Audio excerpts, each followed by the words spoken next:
Hello दोस्तों। Good morning, नमस्कार। आप सभी का स्वागत है आप सभी के अपने यूट्यूब चैनल परीक्षा की शिक्षा में। आई होप कि आप सभी अच्छे होंगे और अपनी जो तैयारी है बढ़िया तरीके से चल रही है। तो जो बच्चे क्लास में फर्स्ट हमें पहली बार नए बच्चों को बता दीजिए, हमारे चैनल पर आपकी बीएड परीक्षा 2024 की जो की तैयारी है रेगुलर बेसिस पे करवाई जा रही है और कंप्लीट करवाई जा रही है। तो जिसे भी तैयारी पूरी करनी है, चैनल को सब्सक्राइब करके हमारे साथ जुड़ जाइए और उसके बाद जो बेल आइकन है उसको ऑन कर लीजिए, ठीक है। और जो क्लासेस है बीएड के साथ साथ जो आपके डीएलएड वाले छात्र हैं जिसका भी एग्जाम है डीएलएड का, उन सभी के लिए भी इम्पोर्टेंट है। तो वो लोग भी जो है क्लास को पूरा अटेंड करेंगे, ठीक। क्लास का समय देख लिया, जीके जीएस की जो क्लास है सुबह 10 बजे डेली आपको हमारे यहाँ पे देखने को मिलती है इसी टाइम पर।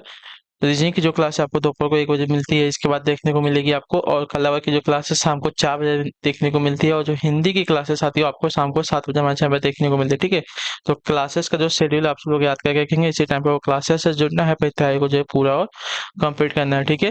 क्लियर है सबको इसके बारे में? बाकी अगर आपका कोई डाउट है, कोई क्वेश्चन है, कोई क्वेरी हो, तो आप हमें आके इंस्टाग्राम पे पूछ सकते हैं। परीक्षा के शिक्षा का हमारे इंस्टाग्राम का पेज है, नीचे डिस्क्रिप्शन में इसका जो है लिंक मिल जाएगा साथियों, ठीक है।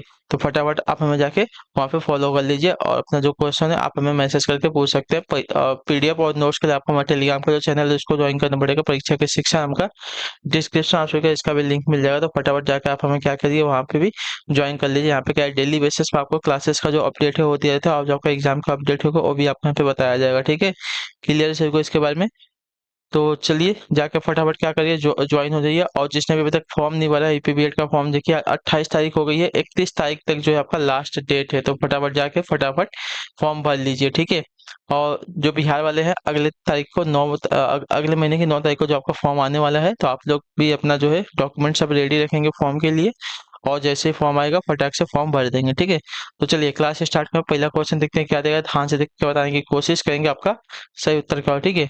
ये आपका जो था, मैंने देखिए कल आपको देखिए 25 नंबर तक करवाया था क्वेश्चन, उसके आगे 26 नंबर से आपकी जो है क्लास स्टार्ट हो रही है, ठीक है। क्या देगा, रिक्त स्थान राष्ट्रपति और उपराष्ट्रपति का चुनाव करती है तथा सर्वोच्च न्यायालय तथा उच्च न्यायालय के न्यायाधीशों को हटा सकती है, कौन बताइए।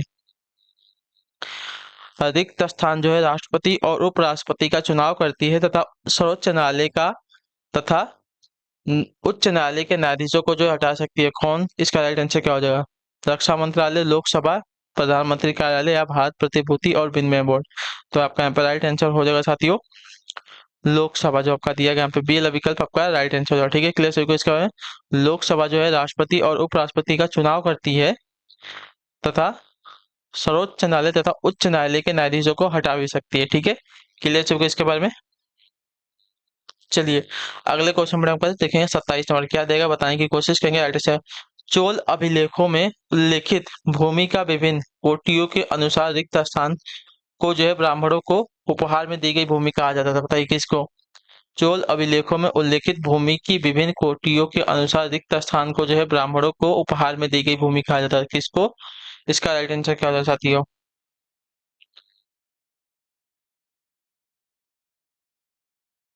तो उन्हें देखिए आपका ब्रह्मदेव कहा जाता था, जो आपका दिया गया बी वाला विकल्प आपका सही उत्तर होगा, ठीक है। क्लियर सभी को, चोल अभिलेखों में उल्लेखित भूमि की विभिन्न कोटियों के अनुसार ब्राह्मणों को दान में दी गई भूमि को जो आपका ब्रह्मदेव कहा जाता था, ठीक है। क्लियर सभी को इसको मैं, क्लियर सभी को इसके बारे में यहाँ तक। और जो आपका शैक्षिक योजना हेतु साला भोग भूमि दी जाती थी, ठीक है। शैक्षिक प्रयोजन के लिए आपकी देखिए साला भोग जो है भूमि दी जाती थी और ब्राह्मणों को जो आपकी देखिए ब्रह्मदेव भूमि दी जाती थी, ठीक है। क्लियर सभी को इसके बारे में? अगला क्वेश्चन देखेंगे 28 नंबर, बताने की कोशिश करेंगे राइट आंसर क्या हो जाएगा, ठीक है। क्या देगा, पृथ्वीराज तृतीय का सबसे प्रसिद्ध शासक कौन था, बताइए।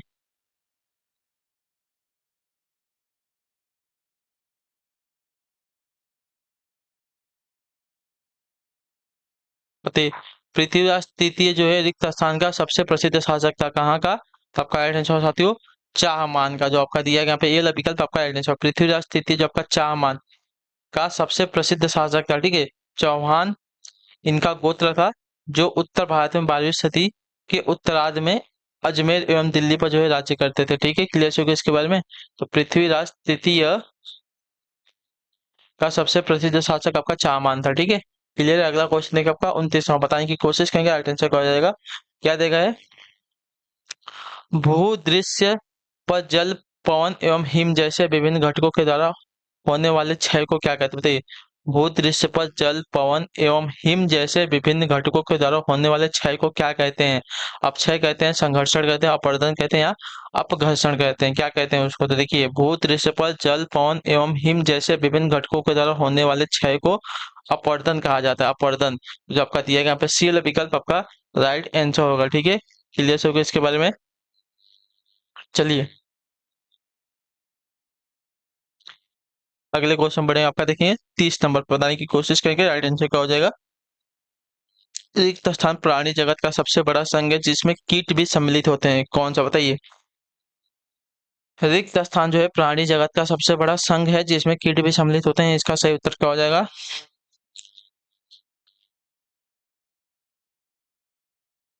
तो आपका राइट आंसर ऑर्थ्रोपोडा, जो आपका दिया गया यहाँ पे सी वाला विकल्प आपका राइट आंसर। ठीक है, ऑर्थ्रोपोडा जो है प्राणी जगत का सबसे बड़ा संघ है जिसमें कीट भी आपके सम्मिलित होते हैं। ठीक है, क्लियर है सभी को इसके बारे में। चलिए अगले क्वेश्चन में आपका देखें 31 नंबर बताने की कोशिश करेंगे, राइट आंसर क्या हो जाएगा। क्या देगा, किसी वस्तु की विराम अवस्था को रिक्त स्थान चाल की अवस्था माना जाता है, बताइए किसको। बढ़ती हुई, कम होती हुई, विपरीत या शून्य। किसी वस्तु की विराम अवस्था को रिक्त स्थान चाल की अवस्था माना जाता है। तो देखिए किसी वस्तु की विराम अवस्था को शून्य चाल की अवस्था माना जाता है। ठीक है, शून्य चाल की अवस्था माना जाता है। तो जो आपका डी वाला ऑप्शन देगा आपका राइट आंसर, अर्थात गति के प्रथम नियम के अनुसार कोई वस्तु अपनी विरामावस्था में रहेगी जब तक कि उस पर कोई बाह्य बल आरोपित नहीं किया जाएगा। ठीक है, क्लियर से होगा इसके बारे में। चलिए अगला क्वेश्चन देखिए आपका 32वां, बताइएगा राइट आंसर क्या हो जाएगा। ग्रहों की गति को बताने वाले नियम को रिक्त स्थान कहा जाता है, बताइए क्या। गति के न्यूटन न्यूटन के नियम, केपलर के नियम, अवोगाद्रो के नियम या द मार्गन के नियम। ग्रहों की गति को बताने वाले नियम को क्या कहा जाता है, देखिए ग्रहों की गति को बताने वाले नियम को आपका केपलर का नियम कहा जाता है। ठीक है, तो जो आपका बी वाला विकल्प देगा आपका सही उत्तर हो जाएगा यहाँ पे। ठीक है, क्लियर होगा इसके बारे में। ग्रहों की गति को बताने वाले नियम को आपका केपलर का नियम कहा जाता है। ठीक, क्लियर है। केपलर के नियमानुसार सभी ग्रह जो है सूर्य के दीर्घावृत्ताकार कक्षा में जो है परिक्रमा करते हैं। जॉन केपलर जो है गणितज्ञ एवं प्रसिद्ध खगोलविद थे, कहाँ के, जर्मनी के। ठीक है, क्लियर है। अगले क्वेश्चन पर आपका देखें 33 नंबर बताने की कोशिश कीजिएगा, राइट आंसर का। माइक्रोसॉफ्ट वर्ड में रिक्त स्थान से हम चुने गए पाठ्य का जो है रंग बदल सकते हैं, बताइए किसके द्वारा। माइक्रोसॉफ्ट वर्ड में रिक्त स्थान से हम चुने गए पाठ्य का रंग बदल सकते हैं। तो आपका राइट आंसर हो जाएगा साथियों यहाँ पे कौन सा वाला, फॉन्ट कलर के द्वारा। ठीक है, जो आपका दिया गया ए वाला विकल्प आपका सही उत्तर। ठीक है, माइक्रोसॉफ्ट वर्ड में फॉन्ट कलर से हम चुने गए पाठ्यक्रम का जो है रंग बदल सकते हैं। ठीक है, क्लियर हो गया इसके बारे में। चलिए अगले क्वेश्चन बढ़ेगा आपका 34 नंबर बताने की कोशिश करेंगे, राइट आंसर क्या हो जाएगा। ठीक है, क्या देगा है? लोहे को खुले में छोड़ने पर उस पर जो है भूरी परत जम जाती है, उसे क्या कहते हैं। लोहे को खुले में छोड़ने पर उस पर जो भूरी परत जम जाती है उसे क्या कहते हैं, तो देखिए उसको कहते हैं साथियों जंग, जो आपका दिया गया टी वाला विकल्प आपका राइट आंसर हो जाएगा। ठीक है, क्लियर हो गया इसके बारे में। जंग लगना एक आपका रासायनिक परिवर्तन होता है तथा इससे लोहे के भार में वृद्धि होती है। ठीक है, आयरन ऑक्साइड की ऑक्सीजन की से अभिक्रिया के परिणाम स्वरूप लोहे पर जो है जंग लगता है। ठीक है, क्लियर है। अगला क्वेश्चन देखा आपका 35 नंबर बताने की कोशिश कीजिएगा, सही उत्तर का। भारत के सभी बच्चों को जो है समान रूप से प्राथमिक शिक्षा प्राप्त हो, इस उद्देश्य से केंद्र सरकार ने कौन सी योजना प्रारंभ की है, बताइए। भारत के सभी बच्चों को जो है समान रूप से प्राथमिक शिक्षा प्राप्त हो, इस उद्देश्य से केंद्र सरकार ने कौन सी योजना जो है प्रारंभ की है साथियों, इसका सही उत्तर क्या हो जाएगा।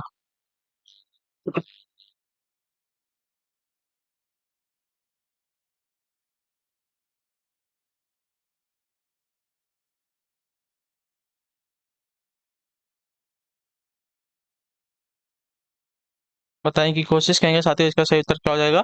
तो देखिए विद्यांजलि विद्यांजलि योजना जो आपका दिया गया टी वाला विकल्प आपका राइट आंसर। ठीक है, भारत के सभी बच्चों को समान रूप से प्राथमिक शिक्षा प्राप्त हो, इस उद्देश्य से केंद्र सरकार ने जो आपकी विद्यांजलि योजना को जो है प्रारंभ किया है। तो जो आपका दिया गया यहाँ पे डी वाला ऑप्शन आपका यहाँ पे राइट आंसर हो जाएगा। ठीक है, क्लियर होगा इसके बारे में। चलिए अगला क्वेश्चन देखते हैं आपका 36 में, ध्यान से देखिएगा, बताने की कोशिश कीजिएगा, राइट आंसर क्या होगा। इंसुलिन की खोज किसने की थी, बताइए। इंसुलिन की जो खोज है साथियों किसने की थी, इसका सही उत्तर क्या होगा। देखिए इंसुलिन की जो खोज है आपकी फ्रेडरिक बैंटिंग ने की थी, ठीक है। फ्रेडरिक बैंटिंग ने जो आपका दिया गया पे पहला विकल्प आपका राइट आंसर हो जाएगा, ठीक है। क्लियर होगा इसका।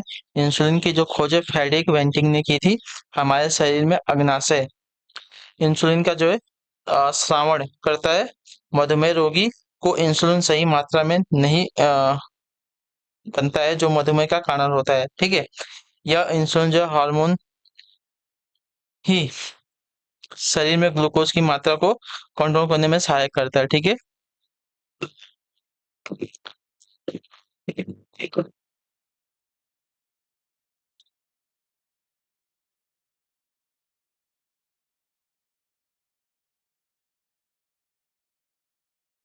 क्लियर। तो इंसुलिन की जो खोज है किसने, फ्रेडरिक बैंटिंग ने की थी। इसके बारे में क्लियर सबको। इसके बाद अगला क्वेश्चन देखते हैं आपका 37 नंबर। बताइएगा राइट आंसर। ओलंपिक खेल 2024 कहाँ आयोजित किए जाएंगे, इसका राइट आंसर क्या हो जाएगा बताइए। ओलंपिक खेल 2024 जो है कहाँ पे आयोजित किए जाने वाले हैं, इसका राइट आंसर क्या हो जाएगा। देखिए इसका सही उत्तर का हो जाएगा साथियों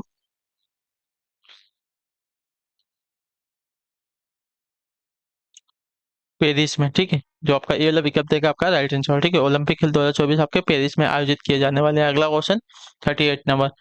धार्मिक स्तूप का निर्माण किसने किया था बताइए। धार्मिक स्तूप का जो निर्माण है साथियों किसने किया था। धार्मिक स्तूप का जो निर्माण है आपका किया था साथियों मौर्य शासक अशोक ने किया था, ठीक है। जो आपका दिया गया यहाँ पे सी वाला विकल्प आपका सही उत्तर हो जाएगा, ठीक। क्लियर। धार्मिक स्तूप जो आपका सारनाथ बनारस में स्थित है, ठीक है। अगला क्वेश्चन 39 में बताने की कोशिश कीजिएगा। Right answer. भारतीय सिनेमा में जीवन भर योगदान के लिए भारत सरकार द्वारा सालाना दिया जाने वाला सिनेमा का सर्वोच्च पुरस्कार निम्नलिखित में से कौन सा बताइए। भारतीय सिनेमा में जीवन भर योगदान के लिए भारत सरकार द्वारा सालाना दिए जाने वाला सिनेमा का सर्वोच्च पुरस्कार निम्नलिखित में से कौन सा है। तो आपका राइट आंसर यहाँ पे हो जाएगा साथियों दादा साहेब फाल्के पुरस्कार। जो आपका दिया गया यहाँ पे बी विकल्प आपका सही उत्तर देगा, ठीक है। क्लियर होगा इसके बारे में। इस पुरस्कार का प्रारंभ आपका दादा साहेब फाल्के की जन्म शताब्दी वर्ष 1969 में किया गया था, ठीक है। इस पुरस्कार के तहत जो है 10 लाख की धनराशि एवं साथ में स्वर्ण कमल भी दिया जाता है, ठीक है। अगला क्वेश्चन 40 नंबर बताने की कोशिश करेंगे। राइट आंसर होगा बांग्लादेश में निम्नलिखित में से कौन सी प्रमुख नदी है जो गंगा की मुख्य शाखा नदी भी है बताइए। बांग्लादेश में निम्नलिखित में से कौन सी प्रमुख नदी है जो गंगा की शाखा नदी भी है, मुख्य शाखा नदी। गंडक है, कोसी है, गोमती है या पद्मा है। तो देखिए बांग्लादेश में पद्मा जो है प्रमुख नदी है, ठीक है। जो आपका दिया गया डी वाला विकल्प आपका राइट आंसर जो गंगा की प्रमुख शाखा है, अर्थात गंगा नदी जो है बांग्लादेश में प्रवेश करने पर जो है पद्मा कहलाती है, इतना याद रखिएगा, ठीक है। यह नदी जो है कलकत्ता होते हुए बंगाल की खाड़ी में गिरती है, ठीक है। क्लियर सभी को इसके बारे में। पद्मा जो है कहाँ की, तो बांग्लादेश की प्रमुख नदी है जो गंगा की मुख्य शाखा भी है, अर्थात गंगा नदी को जो है बांग्लादेश में पद्मा के नाम से जानते हैं, ठीक है। अगला क्वेश्चन 41 नंबर। बताइएगा राइट आंसर क्या दिया गया है। रामचरितमानस का कौन सा कांड यानी कि अध्याय जो है सबसे छोटा होता है बताइए। रामचरितमानस का कौन सा कांड आपका सबसे छोटा है। तो देखिए रामचरितमानस का सबसे छोटा कांड आपका यहाँ पे किष्किंधा कांड है, जो आपका दिया गया यहाँ पे बी वाला ऑप्शन आपका यहाँ पे राइट आंसर हो जाएगा, ठीक है। क्लियर हो गया इसके बारे में।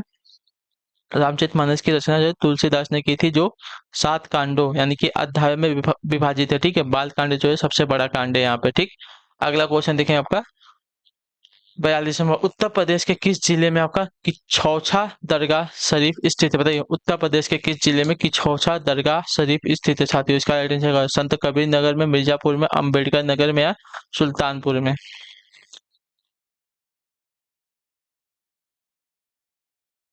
तो देखिए कि छौछा दरगाह शरीफ उत्तर प्रदेश के अंबेडकर नगर जिले में स्थित है। जो आपका दिया गया यहाँ पे सी वाला विकल्प आपका राइट आंसर हो जाएगा, ठीक है। क्लियर हो इसके बारे में कि छौछा दरगाह जो है शरीफ प्रसिद्ध सूफी संत सैयद मखदूम अशरफ जहांगीर की दरगाह के नाम से जो है प्रसिद्ध है, ठीक है। इनका जो जन्म है ईरान के सेम नान प्रांत में हुआ था, ठीक है।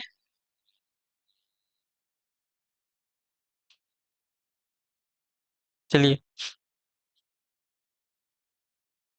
अगले क्वेश्चन बढ़ेंगे 43 नंबर। बताने की कोशिश करेंगे। Right answer Shrimati N Rajam का संबंध निम्नलिखित में से किस एक वाद्य यंत्र से है? बताइए।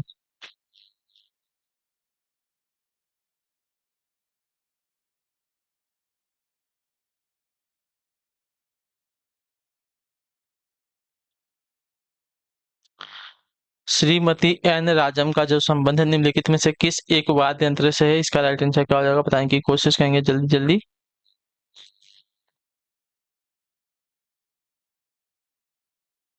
तो देखिए इसका सही उत्तर हो जाएगा साथियों वायलिन से, जो आपका बीएल विकल्प देगा आपका राइट आंसर। ठीक है, श्रीमती एन राजम का जो संबंध है वायलिन वाद्य यंत्र से है, तो जो आपका दिया गया यहाँ पे बीएल विकल्प आपका राइट आंसर हो जाएगा। ठीक है, क्लियर सभी को, कोई डाउट? ठीक। अगला क्वेश्चन देखिए आपका 44 नंबर।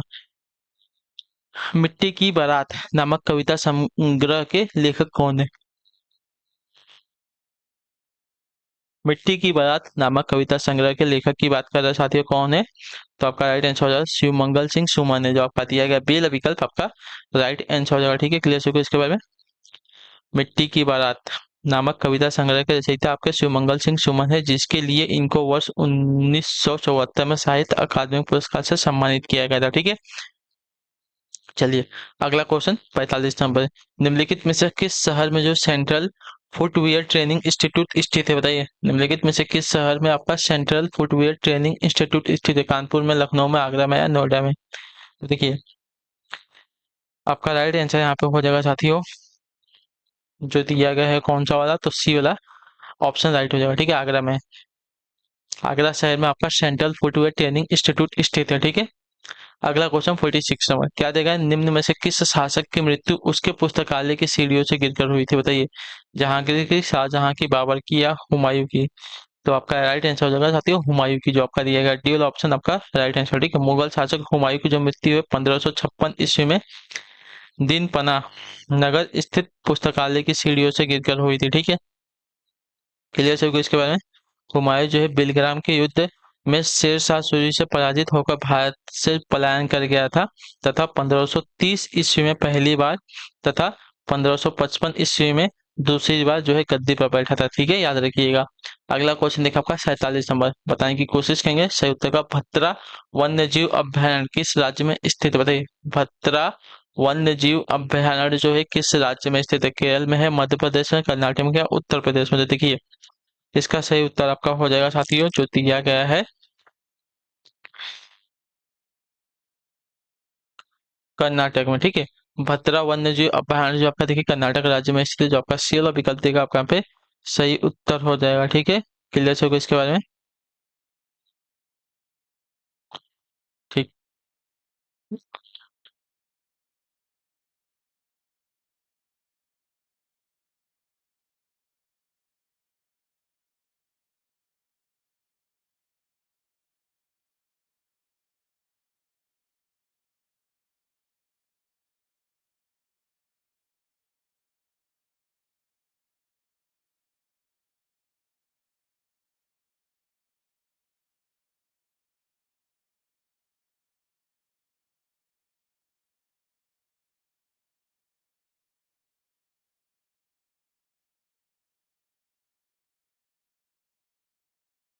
अगला क्वेश्चन देखिए 48 नंबर, ध्यान से देखिएगा, बताने की कोशिश कीजिएगा। क्षेत्रफल के आधार पर सबसे बड़ा महाद्वीप निम्न में से कौन सा, बताइए। क्षेत्रफल के आधार पर सबसे बड़ा महाद्वीप निम्नलिखित में से कौन सा है? देखिए क्षेत्रफल के आधार पर यहाँ पे जो दिया गया उत्तरी अमेरिका, दक्षिणी अमेरिका, एशिया है, अफ्रीका। तो आपका राइट आंसर यहाँ पे हो जाएगा साथियों एशिया है, जो आपका दिया गया यहाँ पे सी वाला विकल्प आपका सही उत्तर हो जाएगा। ठीक है, क्षेत्रफल एवं जनसंख्या दोनों के आधार पर एशिया जो है सबसे बड़ा महाद्वीप है। ठीक है, चलिए अगला क्वेश्चन 49 नंबर। क्या देगा, श्री रामनाथ कोविंद भारत के चौदहवें राष्ट्रपति जो है थे, हमको बताना है। ठीक है, श्री रामनाथ कोविंद जो है भारत के चौदहवें नंबर के जो राष्ट्रपति थे, तो आपका राइट आंसर होगा 14वें नंबर के। ठीक है, श्री रामनाथ कोविंद जो है 14वें एवं अच्छा 14वें जो है इससे पहले यानी कि राष्ट्रपति थे। अभी जो है आपकी कौन है, तो द्रौपदी द्रौपदी मुर्मू है, जो कि 15वें नंबर की राष्ट्रपति है। ठीक है, याद रखिएगा। चलिए अगला क्वेश्चन देखिए आपका 50 नंबर। विश्व बाघ दिवस, ठीक है, यानी कि वर्ल्ड टाइगर डे कब मनाया जाता है? विश्व बाघ दिवस यानी कि वर्ल्ड टाइगर डे कब मनाया जाता है? तो देखिए इसका राइट आंसर साथियों 29 जुलाई को, जो आपका डीएल अभी कब देगा आपका राइट आंसर होगा। ठीक है, क्लियर को। विश्व बाघ दिवस प्रतिवर्ष 29 जुलाई को मनाया जाता है। ठीक है, इसका मुख्य उद्देश्य जो है बाघों के संरक्षण के लिए जागरूकता फैलाना है। ठीक, वर्ष 2010 में सेंट पीटर्सबर्ग में हुए प्रथम बाघ सम्मेलन में 29 जुलाई को जो है प्रतिवर्ष बाघ दिवस के रूप में मनाने का जो है निर्णय लिया गया था। ठीक है, तो इसी के साथ जो आपकी क्लास है आज की यहीं पे कंप्लीट होता है। आई होप कि जो क्लास अच्छी लगी, अच्छी क्लास को लाइक कर दें, चाहे पहले चैनल को सब्सक्राइब और हमें जो है कमेंट करके अपनी राय क्लास के बारे में जरूर देगा आपको क्लास कैसी लगी। ठीक है, तो हम आपसे मिलते हैं आपकी अगली क्लास में। तब तक के लिए टाटा बाय बाय, जय हिंद जय भारत। आपसे क्लास से जुड़ने के लिए बहुत बहुत ही धन्यवाद साथियों।